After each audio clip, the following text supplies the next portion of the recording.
Hello and welcome to Video Game Hangover. I'm Randy Dickinson and I'm in Harrisburg, Pennsylvania. Hey, I'm DJ Ross. I am in Mountain View, California. On every episode of Video Game Hangover, we talk about the games that have been keeping us up at night. This week we're playing The Adventures of Elliot. We're wrapping up Vampire Crawlers and checking out some upcoming games from the Steam Next Fest. Yeah, it's Next Fest again. Happy Next Fest. Happy Next Fest. Is it Happy Next Fest or is it a Merry Next Fest? Keep the next in Next Fest, okay? Right. I don't even know when these happen usually. Like, is this it? Is this the last Next Fest until next year? There are a lot of them. I feel like it was not that long ago that we were celebrating Next Fest. Yeah, it seems, that's what it I seems thought, to come earlier and earlier every year. Right. All the store displays are putting up their Steam demo, whatever. I'm just here waiting for Halloween decorations, and everybody's got their Steam Next Fest cards. It's all Next Fest since February. So I don't know. Definitely more than once a year, because the last one was like, I think in February, if I had to hazard a guess. But I think you're right. But I think this is meant to sort of coincide with the, don't call it E3, whatever the last couple of weeks have been in the world of video games. When you mention that, now it all makes sense. Yes. Yeah. There were a lot of like spooky demos in this Next Fest, and I was just like, you should do another one in like September, because I'm still just not ready to play spooky games. It's Summerween, DJ, didn't you know? I don't know what Summerween is. I keep getting my YouTube feed full of like 5 video games you should play for Summerween. I'm like, stop trying to make Summerween happen. Yeah, I don't think that's a real holiday. Not a thing. What was the number one video game for Summerween? I don't know. I didn't watch the video. Okay, well, clearly they need a new strategy. Summerween isn't working out for them. Putting Ween on the end of other words doesn't do it for me. Oh man, you're not a Ween fan? I didn't even think of it that way, but yes, I don't mind that band. Yeah, they had their moments. Push the little daisies and make them come up. Are you sure it was a Halloween tie-in to Summerween? Maybe that's their big summer tour. It's just the band. The band. Are they still around? Yeah. I don't know. I'm not sure. Just get ready for this October when you have Ween. We'll know what to do. I don't know. It's Dean Ween and Gene Ween, right? We're the two guys from that band. Let me see. I have no idea. No, you're Ween. When was the last time Ween did anything? Rock band from Pennsylvania. Hey, are they in rock band? Oh, they might be your neighbors. No, they're not in rock band. They are a rock band. Oh, okay, yeah. Well, Dean. Excuse me. Rest in peace. Dean died in 2012. Oh no. Well, that was a while ago. Or left. Did he leave or did he die? That's very different than just leaving the band. Maybe Dean and Gene had a parting of ways. Maybe did Gene kill Dean? That's Dean says Dean Ween was 1984 to 2012. What happened in 2012? Okay, I have. This is not the time to do my Ween research, but I'll update before the next episode. Okay. Well, anyway, it's Steam Next Fest again. It is, yeah. It is that time of year. Apparently, yeah. I've never really gotten on board with these things. I just sort of watched them go by until this year. I've done both of them, played a bunch of games. Yeah, I mean, I like it. I like hype a little bit. I'm definitely a sucker for hype sometimes, and the sort of the disjointed nature of the summer game fest thing has been hard to track for me, I think. So to have the Next Fest kind of put all of them into one conveniently consumed bucket is helpful. Yeah. I'm not so much into the hype cycle, but I do just like the idea of, lightning rounding 5 or 6 or 10 Steam demos over several hours. That's a lot of fun. Yeah. Well, you and I are both on the record as enjoying bite-sized games. So yes, a demo is kind of a bite-sized game. Kind of is, yeah. And hopefully prevents me from having to commit another 30 hours to that game someday.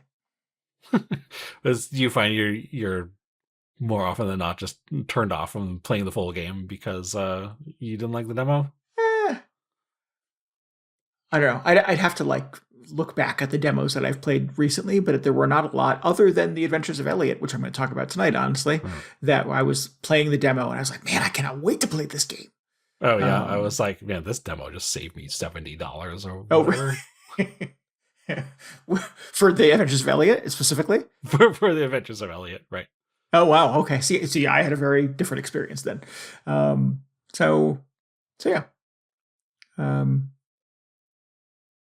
don't know. I feel like I have a pretty good sense of whether or not I'm going to enjoy a game, like to the extent that I find that I don't play a lot of demos anymore.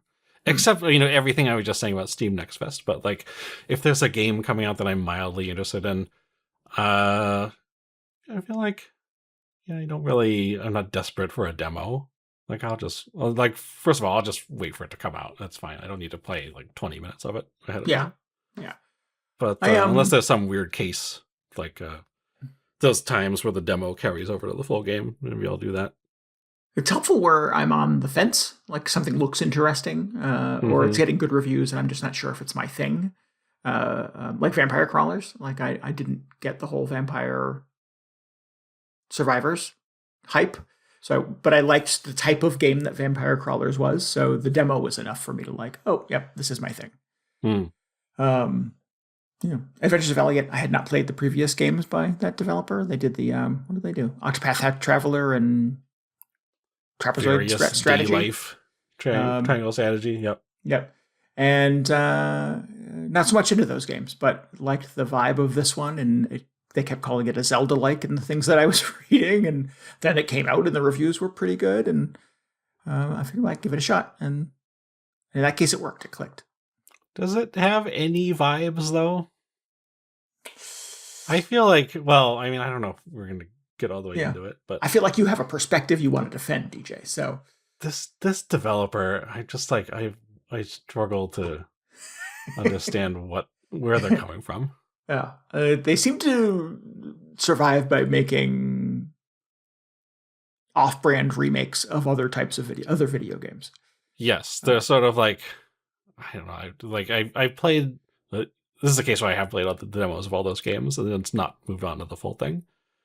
But I just like, this feels like it is the game we're playing while we're waiting for somebody to make the good version of it.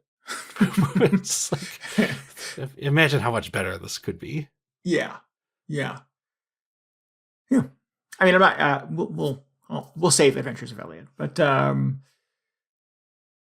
So other Next Fest games, we can talk a bit about that this week. We should talk about the game that we're going to stream on Monday night. I had a bit of a scheduling snafu with our last streaming date, but hopefully this one will stick. We're going to play DuneCrawl. Yeah. Monday, June 29th at 10 p.m. Eastern Time. You go to twitch.tv/VGHangover for that. What is DuneCrawl, I may hear you ask. It is what is it? It's kind of a tower defense dungeon crawler kind of thing, where you and some of your buddies ride in the back of a giant crab and engage in vehicular combat. Yes, I said a giant crab. And then occasionally get off the crab and do dungeon crawling type adventure things. Oh, I don't think I realized you got off the crab. Yeah. All the screens I've seen are just you and your buddies piloting around this giant crab robots, which is like, that's enough for me. I guess dungeon crawling is just a bonus on top of that. Sold. But yeah, I've been following this for a little while. It's gotten some pretty good reviews. Always on the lookout for a fun co-op experience that you and I can check out, or maybe get some folks from the community to check out. This supports up to 4 players, if anybody wants to play with DJ and I. But yeah, this recently got a sale price, and it was enough to get me to check it out. So we're going to play some DuneCrawl on Monday night. Yeah, looking forward to it. Yeah. It makes me think of one of the Dragon Quest slime games where you were driving a tank, even though they're not remotely like how this game looks. But I just like the idea of it looks like you're doing sort of the Overcooked thing where you're managing different stations in the tank or on top of the tank or whatever. But we'll see how it plays out. Yeah. I don't... It says combat against giant bugs is what it says. dismount to explore dungeons, fight enemies, and complete quests. Okay. Yeah. So occasionally you get off the crab. Right. So somebody can repair the crab while you're crawling in the dungeon. Yes. Yep. And hang out at the pub. The pub? Oh, man. So where to begin? Should we dismantle Adventures of Elliot right out of the gate here? No, we should talk about Vampire Crawlers, which I have finished to some level of satisfaction. Oh. I went pretty hard on this for the last couple of weeks and put quite a few hours into it. And I've sort of unlocked, I thought I had unlocked every character and done all the stuff. Like had a final boss battle, no spoilers here, credits rolled, dumped me back at the village with a bunch of money and a bunch of other new add-ons and extras and some abilities and stuff like that, so that you can kind of like just go kind of infinite mode if you want afterwards. But I'm like, And I went through my trophies and realized that I had unlocked all but 2 or 3. Oh, no. It was about six trophies I hadn't gotten. Or achievements, or whatever they're called on the Steam Deck. And quickly Googled how many characters are there. Have I unlocked every crawler in Vampire Crawlers? Mm-hmm. And it turned out, I read that I had unlocked all of them. And then I was watching some video or reading something a week later, and it turned out, no, there's a secret character. Wow. They don't even give you like a silhouetted character card that just sort of taunts you to tease that there's somebody you're missing. No. Well, it's the grid. Speaking of going to the pub, in the pub in Vampire Crawlers, the grid that all of your crawlers, the characters, the playable characters that you can bring into battle with you, that they sort of are on is not a perfectly even number. Mm-hmm. Like a fighting game screen where like every block would be filled. So I was like, oh, maybe there's something that goes in these extra spaces at the end. And like I said, did a quick Google and it's like, nope, I've got everything. But that turns out to not be true. There is some thing you can do that requires a lot of work and hype and build up and arming yourself and stockpiling something you need to be able to get through this that's difficult to come by.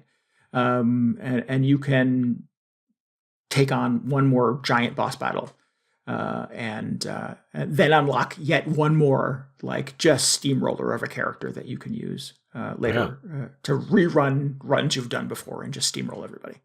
And I'm like, that sounds super fun. Tried it for a little while and really just died horribly every time. Did all the work, did all the like preparation, stockpiled everything I needed to stockpile, and then just got wiped out. Multiple times. Even Googled like some more strategies, went to r/Vampire Crawlers, which is a thing, and looked for advice and tried all the things they recommended and still got wiped out. So maybe it wasn't meant to be. I think I'm at a point where I sort of feel like maybe I've seen enough of Vampire Crawlers. I've done a lot in this game, almost 30 hours of gameplay. And I would like to move on to other things. So I think I'm okay. I had a good time. I really liked it. Clearly I put quite a bit of time and energy into playing this game, but I don't know that I need to unlock this one more character. I'm curious if they're going to continue to support this game with DLC and stuff like that. I know Vampire Survivors got quite a bit of content added to it later in life. I don't know if that's the roadmap for Vampire Crawlers as well, but it stands to reason that would be the case. So I don't know. Maybe I'll come back to this someday, but for now I feel like I'm good. I wonder how complicated it is to expand on a game like this that's very like card based. And then it sort of depends on all these different card synergies, or maybe that's not necessarily what is happening in Vampire Crawlers, but it feels like a lot of the new stuff added in the Vampire Survivors expansions were like new characters who had slightly different attributes. So the big thing was like new weapons that would just sort of pile on top of existing weapons. But I feel like there wasn't quite as it wasn't quite as intricate of like a balancing exercise as it would have been like if you had just said like, hey, we're going to add 50 new cards to Slay the Spire. It'd be like, oh my God, be careful when you're doing that, because that sounds like terrifying. Yeah. I feel like it's maybe not as complicated in Vampire Crawlers, but I've only played a few hours of it. I don't know how crazy the cards get later on. it gets a little crazy. I don't know if it's on sort of on par with Survivors, but there's definitely a lot of like cross card action that can happen where you can sort of set up um, uh, redraws. You can set up you can set up redraws. You can play cards that give you more mana so that you can continue to play cards, which obviously prolongs your the time that you can continue to sort of like take shots at the enemies. There are a number of things you can do that give you more armor or give you persistent armor so that you're just, brick wall basically rolling through the game. So there's a lot of things that you can do that aren't necessarily like play a card, get a perk, but there are kind of cross connections between cards that you can sort of set up for yourself, which is very sort of Slay the Spire as well. Yeah. I think what it could benefit from is it has a pretty finite number of like levels you can explore, and then the late game relies on you going back and replaying the things you've already played. So it's the same enemies, it's the same like pickups and encounters in the same exact places. Like they don't change much from run to run. They don't change at all from run to run, as far as I can tell. So it could definitely benefit from like seeing other places, encountering other monsters and enemies and stuff like that. So it just needs from my perspective, kind of an expansion of its world a little bit. It would be great if they were like, they must have known this was in development at least throughout some of the Vampire Survivors expansion packs. So it would be amazing if they had also been like adapting all those expansions to work with vampire crawlers at some point. So I don't know how that would like manifest, but maybe there will be a Castlevania stage or a Contra stage. All the expansions are like weird IP crossovers, right? Which is really weird. Yeah. But who knows? No, as you were describing that, I was thinking it would be funny if there were vampire crawlers content in Vampire Survivors, and vice versa. But I mean, crawlers is basically Vampire Survivors content. Well, yeah, I was wondering, like, is there stuff that is unique to vampire crawlers? I don't know if there is. The cards, right? I think that would be the thing. Like, you take something about like card games and put it back in Survivors. Just, like, play as a sentient card. Yeah. In Vampire Survivors. I don't know. Cardy McCardface. Yeah, I mean, you already have like the tarot cards and in Vampire Survivors. Yeah, maybe that's not a thing. No. But yeah. I mean, it was super fun. I just I don't know that I have the I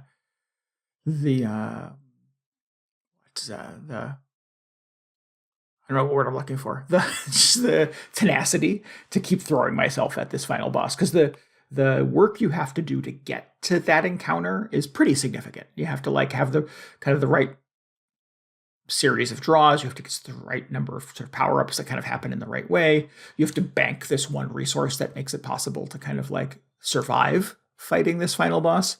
And all this has to happen in this one run. It's not something you set up beforehand. Correct. Yeah. You can pick kind of the right crawlers to take with you into the encounter, and those give you specific perks that make the rest of those things easier. But they're not sort of a foregone guarantee by any means. So yeah, it's distinctly possible that you could spend an hour. It is distinctly possible that I did spend an hour like preparing for this encounter and then get wiped out on the second shot. Okay. And then sort of lather, rinse, repeat, and just I don't care enough to keep throwing myself at it. The character you unlock sounds like a badass, and it would be super fun to play with them, but just don't.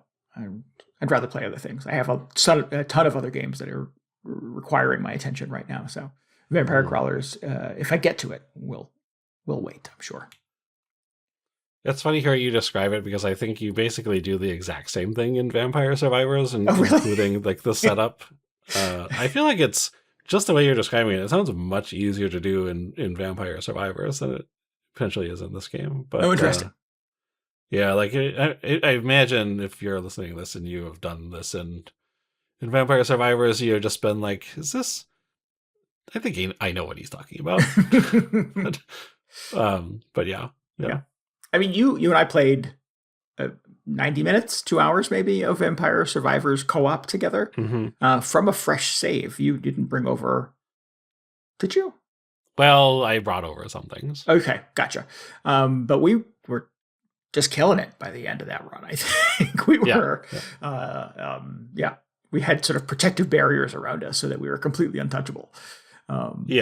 As you play more survivors, you unlock sort of like permanent stat boosts, and eventually you get to the point where you just have all of those unlocked, and having all of that unlocked is a significant bonus, or it helps you quite a bit in just clearing the round, making it to surviving to 30 minutes, and sort of aligning all the correct pieces in place so you can do the big bonus objective. I think there was a little bit of that in crawlers, right? You could sort of like unlock like boosted starting attributes, that kind of thing. Yes. Yeah. Well, okay. And there's specific characters, like I said, that have places that they start or cards they start with that give you specific advantages. So you could do certain things to sort of like guide yourself in that direction. Right. But even in Vampire Survivors, it did become much easier to do all the advanced stuff. There was still some amount of luck required. Cool. I mean, I like that. I mean, I like that about Slay the Spire and other games like this, or Clover Pit, et cetera. But I posted in our Discord as I sort of rolled credits on Vampire Crawlers. I'm like, I don't know what the secret sauce is that sort of makes games like this kind of tick. I could never like pretend to imagine how a Slay the Spire like comes together. But I'm a sucker for it. Like Balatro, Clover Pit, Ball Pit to a certain degree, Vampire Crawlers, like just that sort of random deck builder shenanigans. I always find very satisfying when done right. I think you just discovered roguelikes is what happened. It's like, oh, is this what people were talking about? Oh, I guess they were right. This is pretty cool. I played some back in the day that were not like card game based, that were more just sort of combat based. I tried, what's the Bloodborne? No, wait, like Dead Cells, I think. Bloodborne, very different experience. That's a roguelike though, right? Isn't it? Well, I mean, is every game a roguelike? Then it depends how you classify it. Is every game a roguelike? Yeah, every game is. Not every game. Every game was an RPG for a while, and then they became roguelikes again. I'm not sure what game I'm thinking of then, but there were more some games that I played that were more sort of combat based. Were more like you get a sword and a shield and you have to fight some dudes, and then you die and come back and fight some dudes again. And that I didn't find compelling. I mean, that is how I would describe Bloodborne. Yeah, but I don't think it's so roguelike. Oh, like Spelunky. Spelunky's a roguelike. Yeah. And I don't like Spelunky. Not yet. This is true. I've not attempted to replace Spelunky with my newfound love for games like Vampire Crawlers and Balatro. Yeah, I mean, I don't know how much they've managed to rewire your brain at this point, but the sort of like loop and the way you learn things in Spelunky and learn to expect certain things is basically what you're doing in Vampire Crawlers / Survivors / Slay the Spire, et cetera. Right. Just a different type of game. Yeah. So not a guarantee that I'll be into that thing, but if those elements come together in a way that just pushes whatever button in my brain, I will clearly spend 30 plus hours with your game. To the degree that, like, as I finished Vampire Crawlers, I was already Googling what games are like Vampire Crawlers. And maybe I don't need that. Maybe I have enough games on my Steam Deck or on my Switch 2 or whatever that I could explore that don't necessarily have to push that dopamine button for me every single time. It's gotten to the point where even just going through the demos in Next Fest, I was just thinking, like, man, there sure are a lot of roguelites. I would sure like to play something that's maybe not one of those for a change, because I think it's just, it's just the trend. Because if you have a successful roguelike, then people never stop playing your game. Right. But, I don't want that to be the only type of game that I play. What were some of the games that you played during the Steam Next Fest? Oh, how about that segue? Yeah. I played a lot of like racing / car games, Oh. which was exciting because I had like this whole list of car games that I meant to get to. None of the ones on that list were the things I played, but there's a really good range of options out there if you're into driving games. There's like sort of the hardcore arcade style racers. There's one called Project TurboBlast, which it felt very similar to like an F-Zero game, like a new F-Zero, which I'd like to go back to and spend a little more time with. There was one I just played today called Kaido Genkai, which is sort of an open world like driving RPG almost. It's set in sort of an anime-fied version of Japan. It's all cel shaded and everything. It looks really cool. But you just drive a car around. It's like a tiny little Japanese car, which is fun. And you like drive up to NPCs, or you drive up to other cars rather, and then you talk to the driver. And they give you a quest, which is often like, "Hey, beat me in this race," or "deliver this thing." And then you're off in your little car and you do this quest for them. But it was kind of a fun format. So it's not purely a racing game. It's kind of like a racing / driving hybrid. Reminded me a lot of Test Drive Unlimited, which is one of my favorite car games. Where it's just like I don't know if it's non-linear necessarily, but it's you're just in the open world and you're free to just drive around and admire the cel-shaded scenery if that's what you want to do. And occasionally there are other cars driving around that ask you to do stuff. What was that called? That's called Kaido Genkai. It's supposedly a single developer working on this, which is very impressive considering what's in the game so far. But I think that'd be a lot of fun. I've been waiting for somebody to make something that grabs me like Test Drive Unlimited did, and some stuff has come close, but nothing exactly recaptured that experience. I played this game called Retro Rail Go, which I don't know if you've heard of Densha de Go, but it's one of those like Japanese train simulators. Oh, no, I've not heard of that. No. So this is a take on it where I guess the whole conceit is you're just a train, not a conductor. Is it the conductor drives the train? What do they call that guy? The train driver? Yeah. Train conductor? Yeah. So you're just playing as a train conductor in the Japanese metro.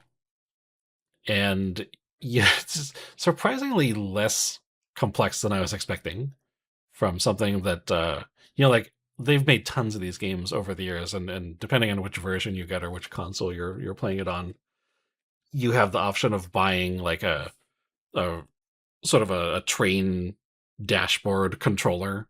So it's sort of like you would have a flight stick for a flight simulator, but it's got your train, like, I don't even know, like levers and buttons and things like that. So I just imagine these things are all, like the person who's got the full cockpit simulation for Microsoft Flight Simulator. They've got all these different monitors around. Like people can get pretty crazy with these retro train simulator cockpits.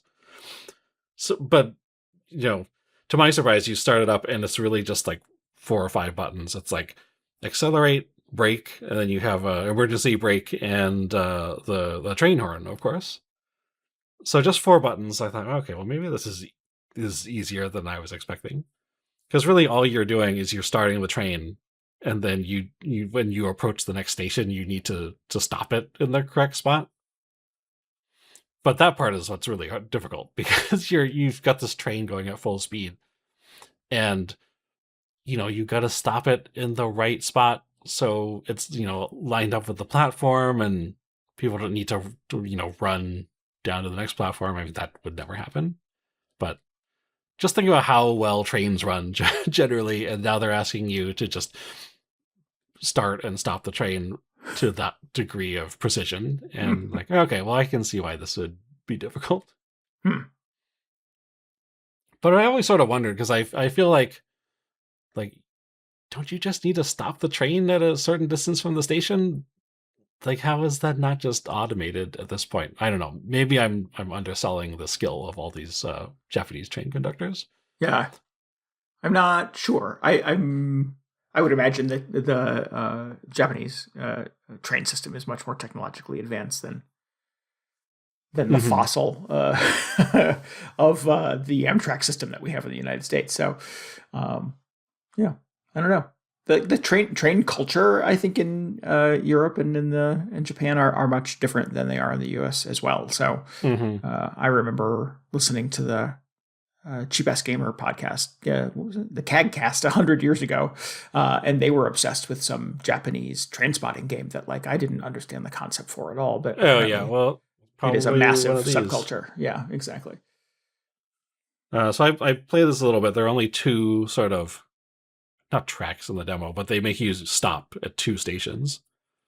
And the first one, you just start out, push the accelerator all the way to maximum, feeling pretty good. Oh, by the way, this one specifically is designed, I guess, to mimic probably a Game Boy Advance or original Nintendo DS level of sort of technology. So the visuals are all kind of chunky and pixelated and kind of like these very low poly 3D models. It's kind of charming, actually. But anyway, so I'm just watching these pixelated landmarks go by, and the train is getting up to speed. There are certain zones where you need to honk the horn. Like if you go under a bridge or something, you need to push that horn button. So, don't forget to do that. And then I get to this marker that says okay, well, now you're entering a 45 kilometers per hour maximum speed zone. And at this point, I'm probably going 80 or 90 kilometers per hour. So I'm just okay, I wonder how easy it is to brake or to decelerate one of these trains. So I start, slowly dialing back the accelerator to the point where it gets into to braking. It's just slowly starts slowing down, not quite quickly enough as the 45 speed zone is approaching. I'm just okay, so now I'm really just hammering on the the down throttle or whatever they call it. So I'm just okay, we gotta go slower, faster, essentially. And I get to the point where now I'm in the 45 zone, still way over the speed limit. And I'm just wonder how bad this is. And at this point, a little angry anime character pops up in the corner of the screen and starts complaining at me okay, no, well, now you're going way too quickly. So at that point I just smash the emergency brake and bring the train to a complete stop just in the middle of the Japanese countryside. Okay, well, this is probably not an ideal train experience for everybody, all the passengers, but we are going under 45 kilometers per hour, so at least there's that. So I slowly bring it back up to speed because we still need to get to the next station eventually. And I feel like the reason for the low speed or the speed limit zone is just to prepare you to stop at the station. Because if I had still been going 90 or whatever on the final approach, there's no way I would have been able to stop at the station in time. I would have been all the way on to the next station at that point. So kind of a blessing in disguise, but I see the next station approaching, and it tells you in the corner how far away you are. And again, I start sort of easing down the throttle. And again, it's not quite fast enough. So I'm okay, I don't want to have to flip on the emergency brake at the station. That would be really bad.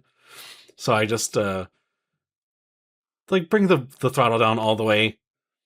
And we're going, I feel like we're going to get to the station and end up in the right spot. And meanwhile, the distance meter is counting down. It's actually now gone from distance in meters to distance in centimeters, which is like really, like how close am I expected to land this thing? And I end up stopping, I think, probably like 800 centimeters, or with 800 centimeters left to go. And we're at a complete stop and nothing is happening. It's not saying like, doors are opening for boarding or whatever they say at that point. And I just go, okay, so are they really expecting me to go the remaining 800 centimeters? So I just put the throttle back up to like the lowest level and inch towards the 800 centimeter line or whatever it is. And I finally get there, and then it's like, okay, so now you've brought the train in. And then it just gives me this evaluation screen that's like, okay, well, here's how far you were off from the place you were supposed to stop. Here's how many times you hit the emergency brake. And just all these like penalty marks show up on my evaluation. So, like, okay. Maybe. Well, and you were late because you had an unscheduled stop in the countryside somewhere. We were so close to it because it tells you when you're supposed to arrive at the station as well. I feel like I was within 1 or 2 seconds of the target time. Oh, so I was feeling pretty good about that. But I just thought, okay, so maybe there's more going on than I thought than just stopping the train at a certain point.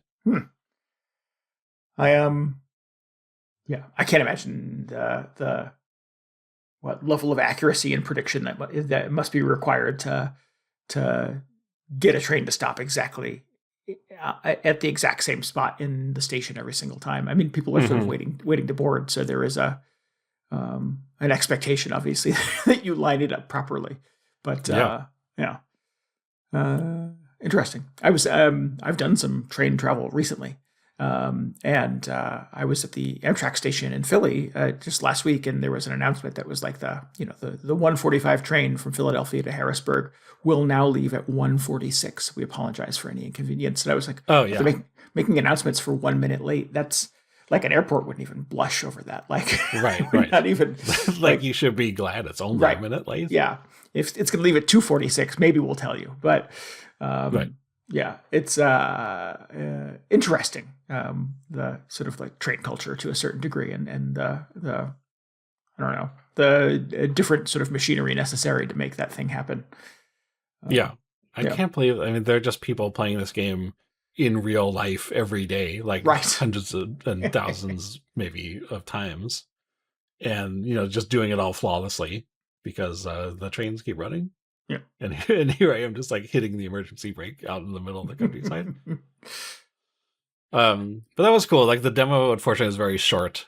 But I don't know why I'm asking for it to be longer if I can't even nail the first 2 stops. Still, I gotta go back and practice some more.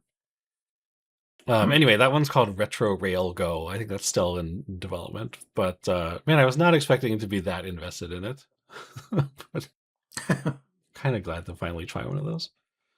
By far, though, my favorite thing I played in Next Fest was this game, Normal Golf Game, which is, it kind of looks like any old golf simulator, but you get the idea. I mean, just from the title, you're just like, okay, so this is probably not a normal golf game, if my instincts are correct.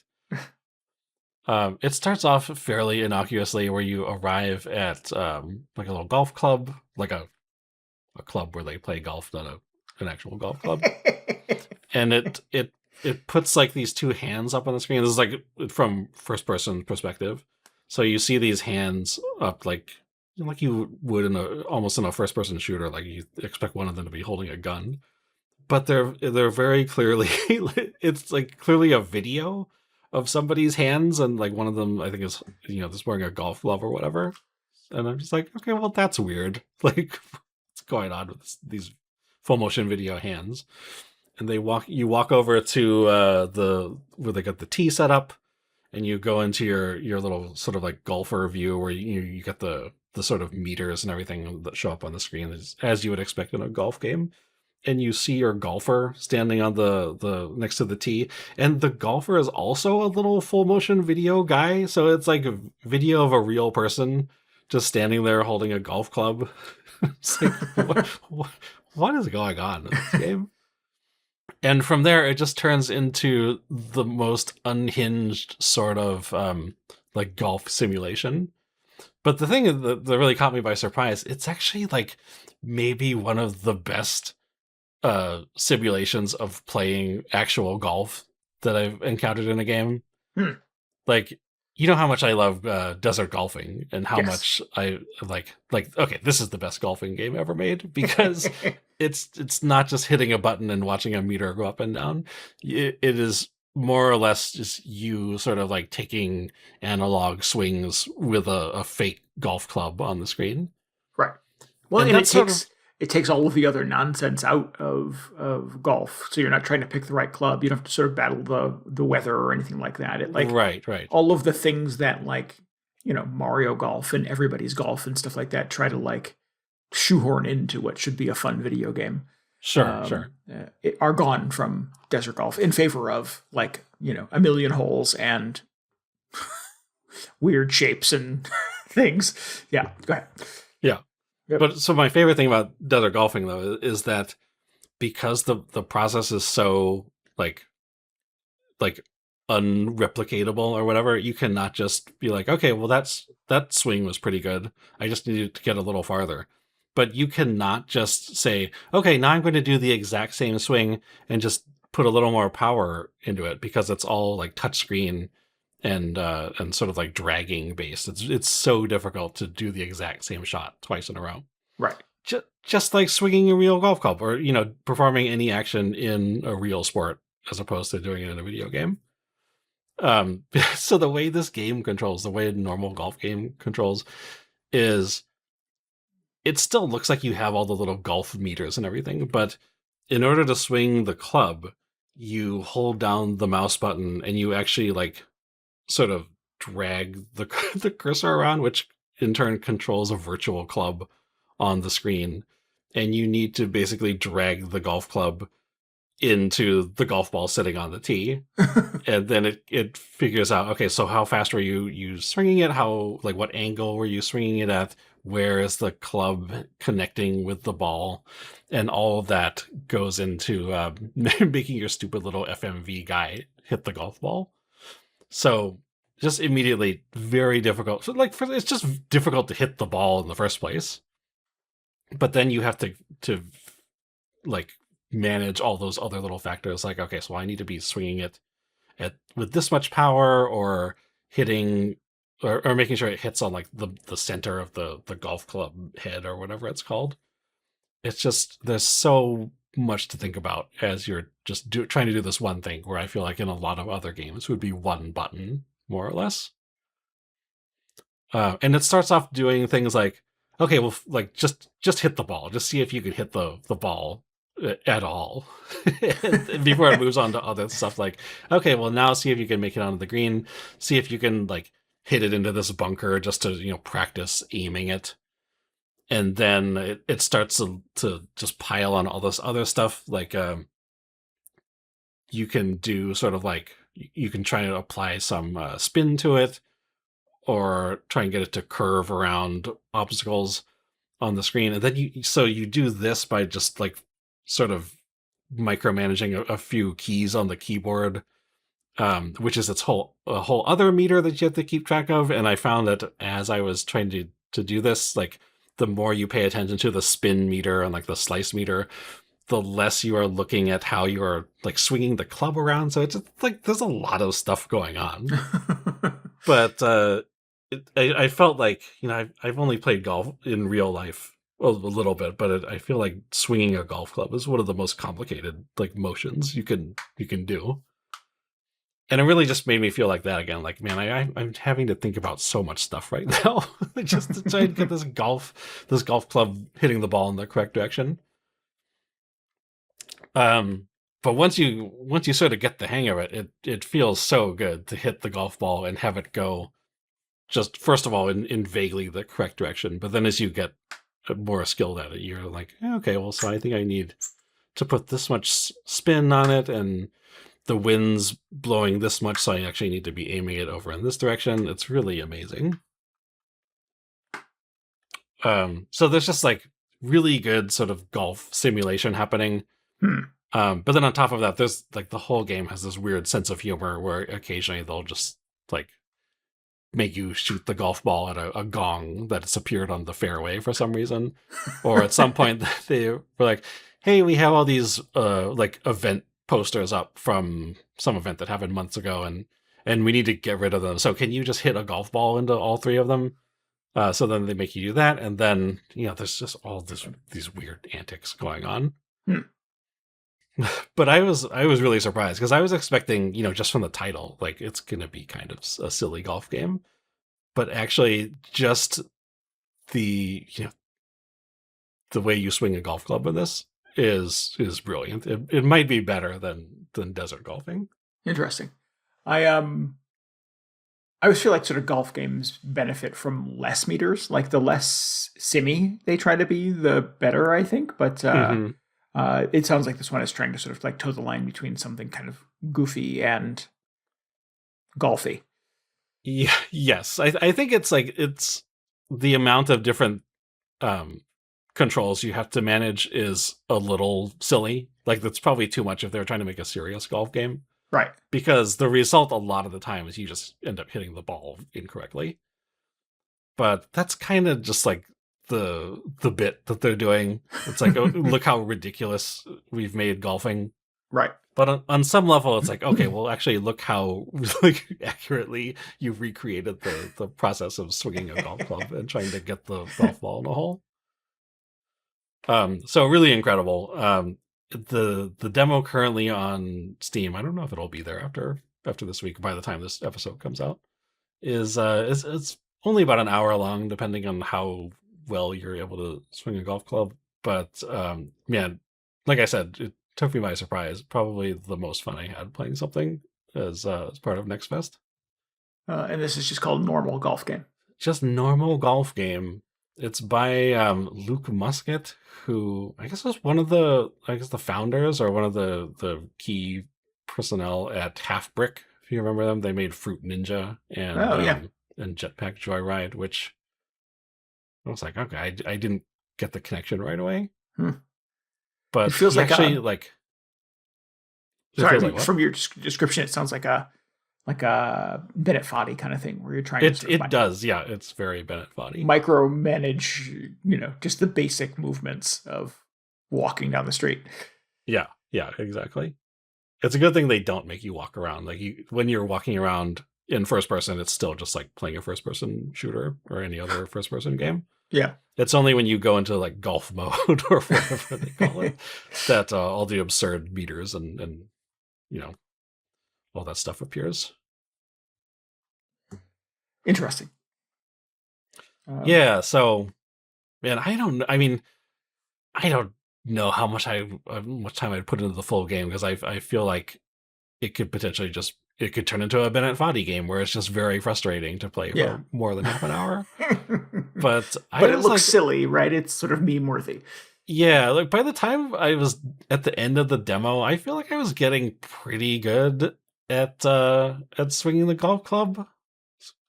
Man, it is just really satisfying to have like a really good swing to get it to the golf ball to go in the right direction.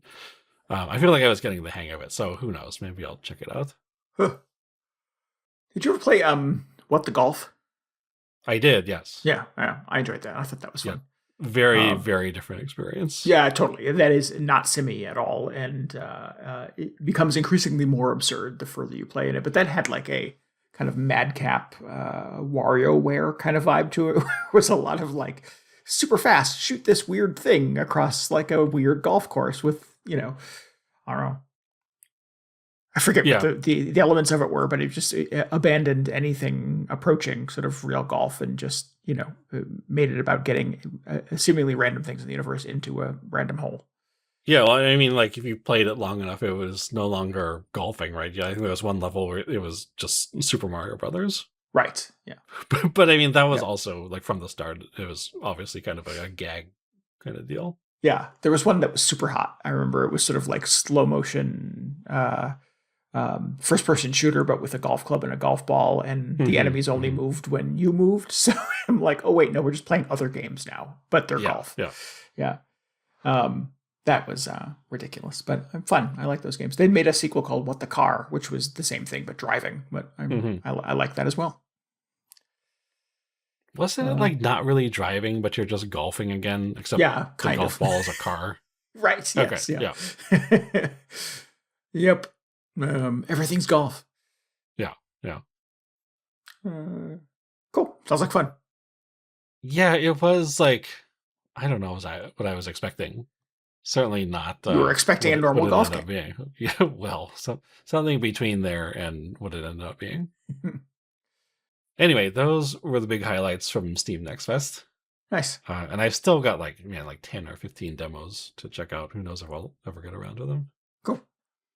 I grabbed a couple too, but have not ventured into playing them yet. So maybe I'll work on that a little bit this week. I can update next time. Thanks. Yeah. Adventures of Elliot, the Millennium Tales. All right, let's do it. Let's do it. So what's the background here? I mentioned the background is that it's the folks who made Triangle Strategy. Man, I cannot think of the name of that game ever. That is actually that's the name. You got it. That's the name. Yep. Triangle Strategy or Octopath Traveler. Yeah, they're not good names. No. Which is part of I just have like beef with this studio.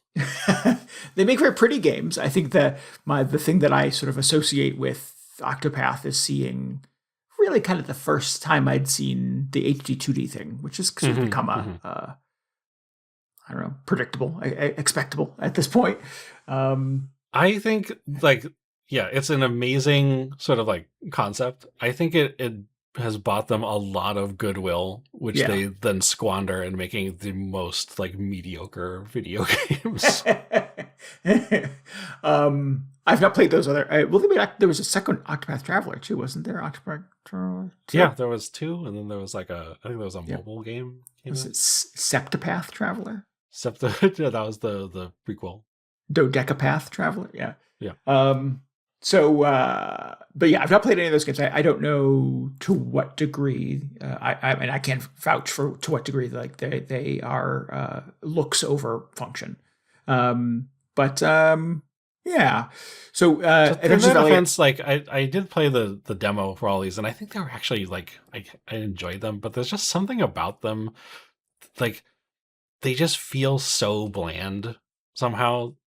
Like the worlds feel very generic. I mean, the like Triangle Strategy, they didn't even come up with a real title for that game. For the longest time, it was just Project Triangle Strategy. Yeah. And you're thinking, oh, okay, well, I get the idea. Hopefully by the time the game is done, they will come up with a memorable title. And then they just didn't bother. Yeah. Yeah. And what all of the games have the same logo. It's like, what is somebody at the studio's got to care about this sort of thing. Like they got to think like, oh, what if we just had a cool name for our games? What if they looked like something other than just the very first time we showed off HD 2D? But they sort of never have like evolved beyond that. I feel like. Right. I would agree with that. And like what a missed opportunity to like kind of own the news cycle for a little while. Like it was cool that they sort of teased Triangle Strategy as a project. Far in advance, but like they could have had like a day where they were like, today, March 5th, we're going to reveal the actual name of Project Triangle Strategy, and like, gotten headlines and got a couple people on the internet to talk about it for a day, and then they just didn't. Just dropped the project out of the title and called it Triangle Strategy, which was dumb. It's like calling Halo robot shooter. You're not a robot, you're a guy. Alien shooter. Alien Shooter, yeah, there you go. Yeah. I mean, I would probably play something called Alien Shooter. Car driver.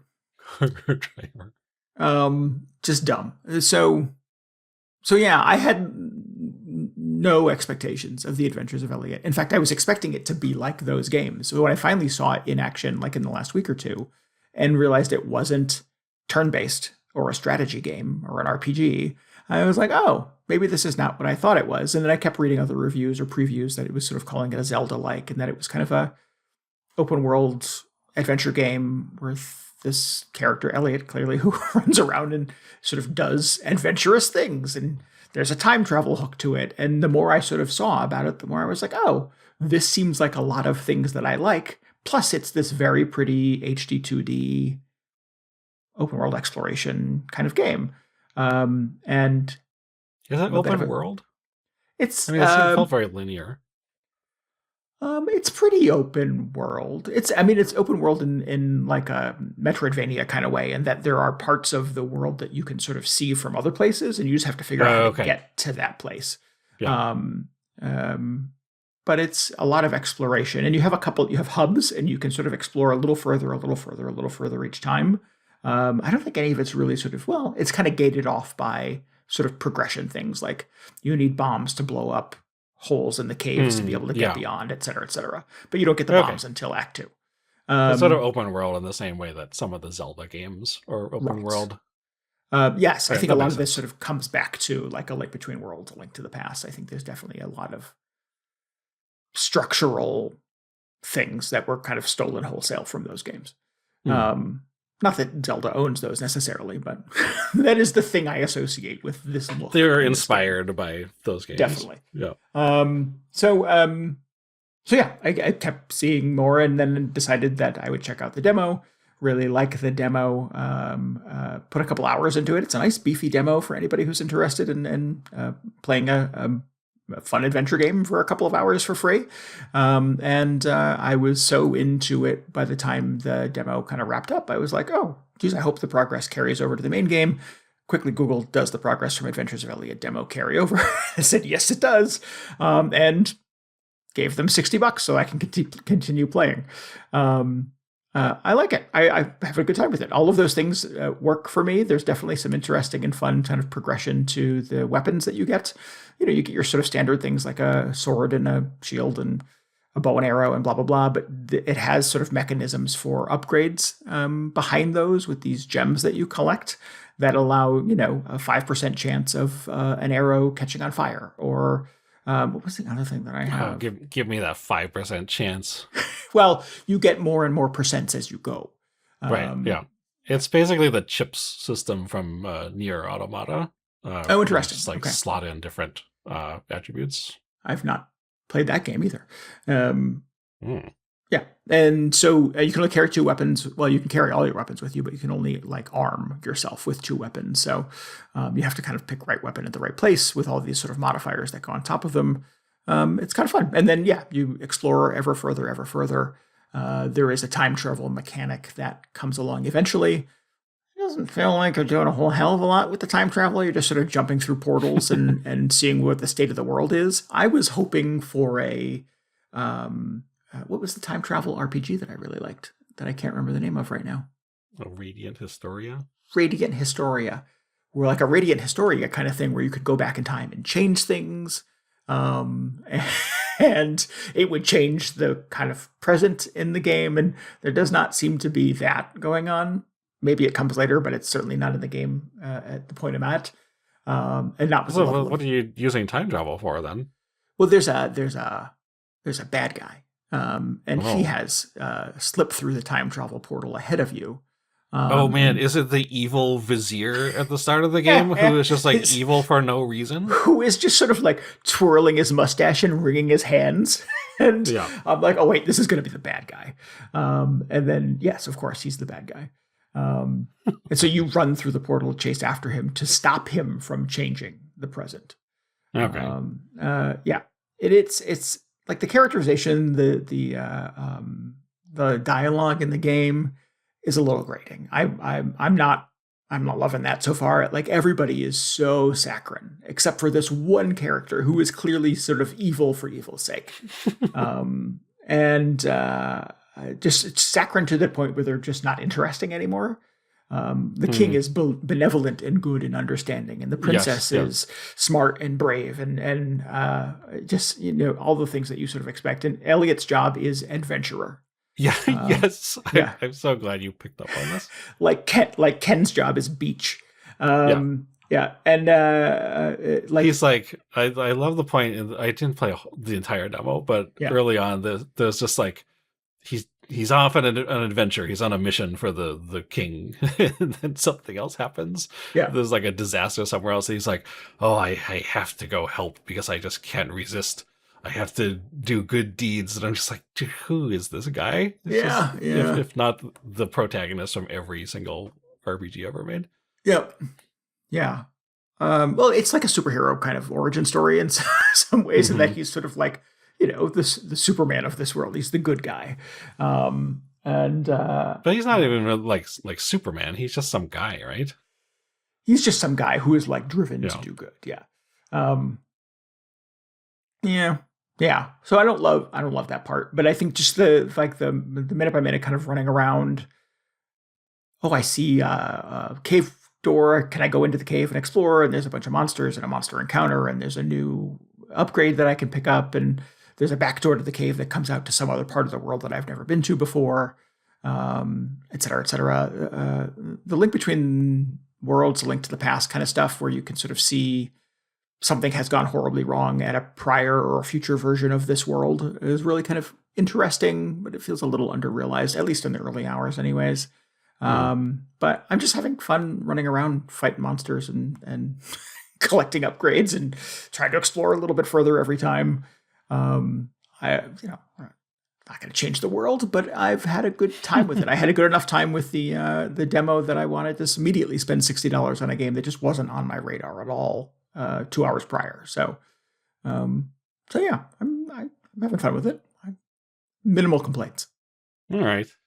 I mean, what more can we ask for besides minimal complaints? Yeah. Is it fun to play? Yes, it is. Has it worn out its welcome? It has not yet. You don't think the princess wore out her welcome in like the first 30 seconds? No, because I found that you can go into the menu and turn down the frequency to which the princess talks to you. And that has made it what kind of statement is it that you have a setting in your video game? Right. Like, less of this, please. To make the characters talk to you less. But yes, you have like, initially you start with like a telekinetic like bond with the princess who gives you mission advice. And literally anytime a treasure chest appears anywhere on the screen, she goes, "Oh, I wonder what's in the chest." I'm like, "I know you wonder. I wonder the same thing. It's a video game. This is what we do." And so you can go into the settings, and there's a slider that goes from talkative to reticent. And after you've looked up what reticent means on the internet, you can slide it down to that. And it makes her much less chatty. And really sure. You could not convince me that she is any less chatty on the reticent setting. I thought it was improvement. I thought it was better. She's not silent by any means, but she says less annoying shit. I mean, yes. I mean, at the end of the day, she is still not communicating anything of value whatsoever to you. She is just making noise in your ear. True. Like, you're going through these dungeons and you find a key, and you're like, "Okay, I found a key," and like she'll be like, "Oh, a key. Perhaps that means there's a locked door somewhere around here." And it's like, "Oh, you think that's what might be happening?" At the start of the game, it makes you select your difficulty, and it does the thing where it's like, "Oh, if you've never played an action game or never played an action RPG, you should pick this difficulty, or this difficulty is for veterans of action games." And you would think that you would pick the difficulty that was like, "I have never played a video game ever before in my life," based on the sort of clues that she is just like trying to tell you over your little link, whatever. Yeah. It is. I don't disagree with that. I think that's super annoying. Like, it is like, if you get a key, clearly there's a door that has to be opened somewhere. If there's a treasure chest, clearly you're gonna want to open it and see what's inside of it. Like, I don't need a companion character in my insert name of video game here to walk me through these very basic things. I don't know that this companion offers anything super useful. Okay, here, I'll say this. Later on in the game, there is some ability tied to the companion. Wow. That is kind of interesting, and does sort of change the game. At least your ability to kind of get around the game world in an interesting way. It opens up a lot of different things for puzzle solving and stuff like that. And I'm like, "Oh, this is what you do with a companion in a video game. This is why you have this person." I still don't need her like wondering where the key goes. I know there's one door in this level. I bet you it opens that one. But yeah, I think it's yeah. Again, maybe a little undercooked. I had to say, I was very curious to see what they would do with the time travel. I stopped playing the demo before they got to that point, but it was sort of like the same situation with Marathon, where I thought, okay, well, what if it gets really, really good in the next 10 or 15 hours, or even the next like 3 hours? But I just thought, it's I'm still going to have to be putting up with the stuff that is currently not working for me. Like, I imagine the princess is still going to be chatting in your ear the whole time. In Marathon's case, it was like the load times. Like, every time I want to play this game, I have to just stare at a load screen. So I thought, the time travel component would have to be pretty amazing to get me to overlook all the stuff that the game is currently doing. Yeah, no, I just play Radiant Historia. If like no. If a time travel RPG with sort of genuine stakes in kind of world changing events, based on what happens kind of in the past, future, on alternate paths of the timeline, like all of that is done in such an interesting way in Radiant Historia, and I'm not seeing any of that in the Adventures of Elliot. Maybe it's just not that game, but yeah, this is not that. Yeah, I don't want to just keep ragging on it, because I know a lot of people are enjoying it, but I just feel like it's just this team doing like, okay, so they made their sort of turn-based Final Fantasy style right in Octopath Traveler. Then they did the tactical RPG. Now it's the action RPG or the Zelda-like, and it's just sort of applying the same approach that they've always used. It just feels so like dry. Yeah. Yes. Yeah, we could have made these characters interesting. I'm, and clearly they chose this sort of take the easy route, and it's just the most kind of like rote, predictable, saccharine dialogue. That's fine. I'm hungry for like a fun Zelda game. I like A Link to the Past, Link Between Worlds. I think that's kind of like a sweet spot for Zelda for me. So, it's cool that some other developer is taking a crack at it. I just wish they did something more with the characters. If you're going to call it The Adventures of Elliot, at least make Elliot interesting. His name at the end of the day is Elliot, and not like, no disrespect to anybody named Elliot, but like you could pick any name to call your protagonist. It doesn't need to be Elliot. Yeah. Oh, and you call the game Alan Wake or Max Payne. You can make that character interesting. This is gonna be somebody you want to spend 30 hours with. And I'm not sure if Elliot was given the advantages of Max Payne or Alan Wake. Yeah, he's just some guy. His job is adventure. Oh, I keep thinking like they could have just called it the Millennium Tales, which is so much better than Adventures of Elliot. I mean, it's still not great, but yeah. I don't know. It has much more personality. The Adventures of Guy. Yeah. So, play the demo is my advice, and I think you'll know, like DJ found out, and I found out, whether or not you're interested in this or not. The demo is out on everything. It is basically the first couple hours of the game. It is pretty substantial, and all of your progress carries over to the main game if you choose to upgrade. It's out for Switch 2, which is kind of interesting as well. So if you want to handle it a Switch 2 exclusive? Or I think it might be on Steam as well. Is it just Switch and Steam? I thought it was also on PlayStation. Is it not? Okay, no, actually I have no idea. I just thought that there was something that came out recently that was a questionable Switch 2 exclusive. I might be getting it confused. Yeah. So, Adventures of Elliot. Did you ever play Secret of Mana? And I know you didn't play Secret of Mana. I did not, but no. I've heard this called a mana-like. Okay. Yeah. But I've not played that. When I first saw the trailer for this, just the way, like some of the scenes of the action combat that they showed off got me thinking like, oh man, what if it's just like a new Secret of Mana? Because that game was incredible. But it just doesn't have the same personality, and I think it's just not quite as interesting as that game. But they've also like I don't know if you would be into the very original Super Nintendo version of that, because that is quite old at this point. Although I feel like maybe it holds up.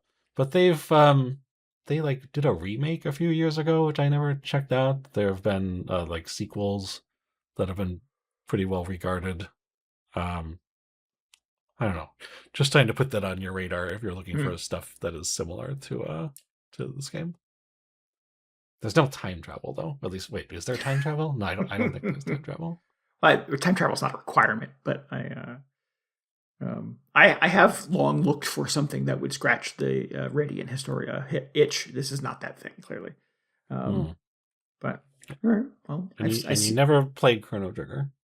I have Chrono Trigger for the DS, and have attempted to play it like twice, and just did not click with me in any substantial way. I know Paul, our former co-host, loved that game and played it, like replayed it annually. And I could never figure out what he loved about it. That's pretty good. Yeah. Different strokes for different folks. Yeah. But I see Secret of Mana here on Steam. I'll put a little check on it next to the wish list, and we'll see what happens over time. Yeah, maybe I should check out the remake just so I can be sure I'm not giving you a bad recommendation. 2018? Yeah, that sounds about right. This was originally released in 1993. Yep. Woof. All right. James McAvoy's favorite video game. Don't know why I know that. James McAvoy, the guy from like Split and Wanted? Yeah. Oh. I was going to say he's Professor X, but he was also in those movies. Interesting. Okay, cool. That's about it, right? I don't think we have any other games. Do we play any more games? I mean, I played some other stuff at Next Fest, but I think we're good. Cool. All right. Well, let's wrap this thing up then. If you need any more video game hangover in your brain, you should follow us on Blue Sky. We're VGHangover.com there. And you can always get show notes and links and tell us what you thought about this episode at VGHangover.com. You should join us on Discord. You can hang out with us and chat about video games and other fun things. Go to VGHangover.com for an invite to that. And we would love for you to subscribe, rate, and review us on your podcasting app of choice. And maybe help us out by telling your friends about the show. Yeah, we appreciate that a lot. It helps us bring in new listeners and sort of grow the listener base. They can tell us, and then they can give us all of their time travel RPG recommendations. Speaking of time travel RPGs, we want to give thanks again to Ray 8-Bit for our intro and outro music this week. If you'd like to hear more of his work, you can go to ray8bit.bandcamp.com and download that whole discography. And speaking of time travel, did you ever see Looper? I did. I don't like that either. Oh, really? I love that movie. I think, well, I mean, I don't want to get into it. I just feel like there have been few movies which so fail to deliver on sort of like the premise than that movie. Because, I mean, it's like not really a time travel movie. But I can't get into this right now.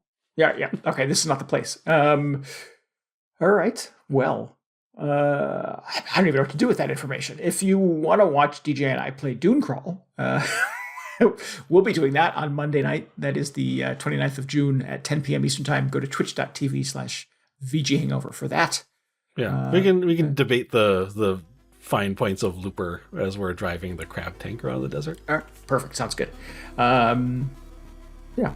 And then we'll be back in your ears in 2 weeks with a whole new episode. Until then, this is Randy Dickinson. This is DJ Ross. Thanks for listening to Video Game Hangover. Goodbye. Good night. Yeah.